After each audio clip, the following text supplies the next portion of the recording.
Welcome to Phone Transformer. In this video, we'll show you how to download and install iOS Safari browser on Android phone, step by step, using simple and easy methods. Step 1. First, grab your Android phone and open the Google Play Store app. Before you begin, double check that you're signed in with the right Google account so the installation goes smoothly. Step 2. Now, look at the top of your screen for the search bar. Tap on it and type iOS Safari browser, then hit search. This will bring up a list of related apps. Step 3. If you see any app that looks like the iOS Safari browser, go ahead and tap on it, then select Install. But don't worry if you can't find it right away. Sometimes it might not show up.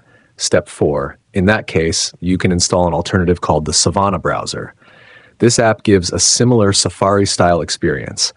Just tap on the Savannah browser from the search results, hit the Install button, and wait for it to finish downloading. Once the installation is complete, tap Open to launch the browser.